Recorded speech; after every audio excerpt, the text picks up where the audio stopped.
Sa 3 taon na tinarget na transition period ng Department of Transportation o DOTR sa programang modernization sa mga hari ng kalsada, malabong maipatupad umano bago matapos ang taon sa pagsasagawa ng tinatawag na franchise consolidation. Ito ang panig ni samahan ng mga tsuper at operator tutol sa phase-out, stop, and the Confederation of Passenger Transport of Central Luzon, CPTCL, Chair Danilo Yumul. Ngayon, itong mga statement ni Chairman Degra ng LTFR, binabasa ko kanina, hindi raw deadline ang sineset nila, timeline. Ibig sabihin, mukhang nariringgan na nila, nakikita na nila na pumalpak na naman yung 6 months nilang extension. Sa pagsisiyasat ng CLTV News, sakaling matuloy ang palugit na franchise consolidation ngayong taon, marami sa mga traditional na jeep ang magiging kolorum pagkatapos ng taong 2020. Kailan ba yung sinasabi nilang deadline? Yung buwan na to, ilang araw na lang.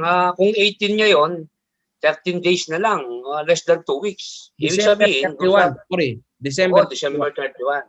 Mm-hmm. Malinaw na malinaw yung MC nila 2020-027. Ang deadline ng pagkukonsolidate ng prangkisa from individual to corporation o cooperative ay December 31. Pag hindi ka nakapag-comply, hindi ka nabibigyan ng provisional authority. Yun yung prangkisa para makapamasada ka. Nakahanap naman umano ng kakampi ang mga tsuper ng jeep sa 2 chamber ng Kongreso. Hindi labang anya dahil sa umiiral na pandemic period kundi protektado ng batas ang mga nasa transport group na hindi maaring tanggalan ng kabuhayan lalo kung walang linaw ang programa ng gobyerno sa implementasyon ng jeepney modernization. Nakikita ko yan, i-extend yan, isasabay dun sa validity ng bayanihan fee na June 30, 2021. Kasi ang usap namin sa committee ni Senador po tsaka sa committee ni Congressman Sarmiento, yung mga sinet nilang deadline. Ang sagot naman, hindi batas yan. Programa ng Pangulong Digong yan. So, dapat hindi lagyan ng deadline. Unang-una, walang batas na nagsasabi na kayo tatanggalin sa inyong mga anak buhay. Lumalabas naman sa naunang pahayag ni DOTR Assistant Secretary Gades Libiran, walang phase out na mangyayari.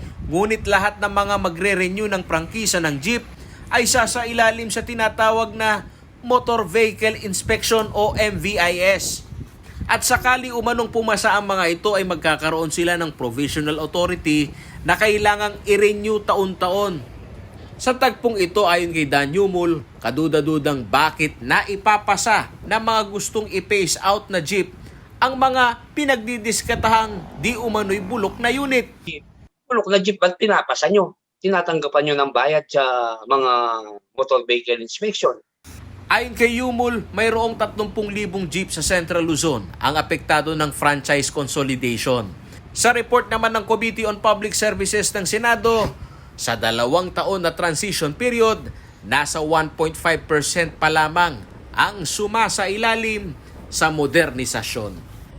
Paulo G. Santos, CLTV News.